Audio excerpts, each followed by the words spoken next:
Recent டைமா தளபதி Vijay and Trisha பத்தின சர்ச்சைகள் தான் சோசியல் மீடியா முழுசும் பேசப்பட்டு இருக்கு. அதாவது விஜய் சங்கீதா விவாகரத்து மனு தாக்கல் பண்ணப்போ கூட த்ரிஷா பத்தி யாருமே இந்த அளவுக்கு பேசல. ஆனா இப்போ விஜய் த்ரிஷா ரெண்டு பேரும் ஒரு வெட்டிங் ஈவென்ட்ல ஒரே கலர் காஸ்டியூம்ல ஒரே கார்ல வந்துட்டு போனதுக்கு அப்புறம் இந்த விஷயம் மிகப்பெரிய சர்ச்சைக்குள்ளாயிருச்சு. சோ இந்த விஷயம் சர்ச்சையானதுக்கு அப்புறமா பலருமே அவங்களோட ஒப்பீனியனை சொல்ல ஆரம்பிச்சிருக்காங்க. குறிப்பா அரசியல் தலைவர்கள், நடிகர், நடிகைகள் அப்படின்னு சொல்லிட்டு பலருமே இந்த விஷயத்தை பத்தி வெளிப்படையாவே பேச ஆரம்பிச்சுட்டாங்க. சோ இதுக்கு பதில் கொடுக்கற மாதிரி விஜயும் அது என்னோட பிரச்சனை, நான் பாத்துக்கிறேன், சோ அதை பத்தி நீங்க யாரும் கவலைப்பட வேணாம், அது அவ்வளவு ஒர்த்தான விஷயமும் கிடையாது அப்படின்னு சொல்லி இந்த பிரச்சனை பத்தி யாரும் யோசிக்க வேண்டாம் அப்படின்னு சொல்லி எல்லாருக்கும் நம்பிக்கை கொடுத்திருந்தாரு.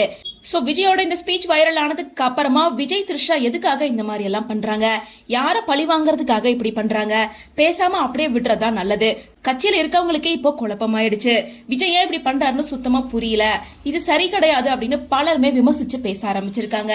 சோ அப்படிதான் ரீசெண்டா நடந்த கலாட்டா ஐகானிக் 2026 அவார்ட் ஃபங்க்ஷன்ல பார்த்திபனுக்கு அவார்ட் கொடுத்திருக்காங்க. அப்ப அவார்ட் வாங்கிட்டு பார்த்திபன கவிதை சொல்லியிருக்காங்க. ஸ்பெஷலா த்ரிஷாவோட இமேஜை ஷேர் பண்ணி ஸ்கிரீன்ல இத பார்த்து ஒரு கவிதை சொல்லுங்கன்னு கேட்டிருக்காங்க.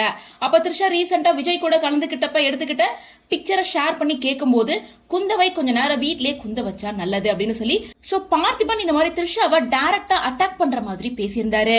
இந்த வீடியோ சோசியல் மீடியால வைரல் ஆனதுக்கு அப்புறமா த்ரிஷா இப்போ ஒரு ஸ்டேட்மெண்ட்டை ரிலீஸ் பண்ணிருக்காங்க. அதுல த்ரிஷா என்ன சொல்றாங்கன்னா, ரீசெண்டா ஒரு நிகழ்ச்சியில என்னோட பேரையும் போட்டோவையும் பயன்படுத்தியிருக்காங்க. அதுல என்ன விஷயம், இது தெரியாம தான் நடந்திருக்குன்னு நான் நினைச்சேன். ஆனா அந்த நிகழ்ச்சியோட ஏற்பாட்டாளர்கள், ப்ரொடியூசர்கள் எல்லாமே அந்த ஈவெண்ட்டை ஆர்கனைஸ் பண்ணவங்க என்கிட்ட சொல்றாங்க, ஒரு குறிப்பிட்ட நபர் அவரோட அசிஸ்டன்ட் மூலமா கடைசி நிமிஷத்துல என் பேரை உள்ள கொண்டு வரணும்னு சொல்லி கட்டாயப்படுத்தி இருக்காராமா. இது தற்செயலா நடந்ததே கிடையாது, திட்டமிட்டு என குறி வச்சு செஞ்சிருக்காங்க. இப்பதான் புரியுது, மேடை கிடைச்சிருச்சு, கையில மைக் கிடைச்சிருச்சுன்றதுக்காக எதை வேணா பேசிடலாம்னு நிறைய பேர் நினைக்கிறாங்க. மைக் முன்னாடி நின்னு கத்துறதால நீங்க பேசுறது அறிவான விஷயமோ அல்லது மத்தவங்கள சிரிக்க வைக்கிற நகைச்சுவையா மாறிடாது.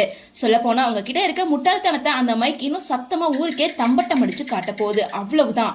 அறிவே இல்லாம மத்தவங்களை காயப்படுத்துற மாதிரி நீங்க பேசுற அந்த தரைக்குறைவான வார்த்தைகள் என்ன பத்தி எதுவுமே சொல்லல.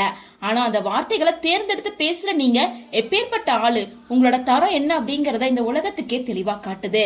என்ன காயப்படுத்தும் நீங்க பேசுற அந்த தராதரம் இல்லாத பேச்சு உங்களோட பின்பத்தை உடைக்குது அப்படின்னு ரொம்ப வெளிப்படையா பார்த்திபனை அட்டாக் பண்ணி இந்த போஸ்டர் ஷேர் பண்ணிருக்காங்க.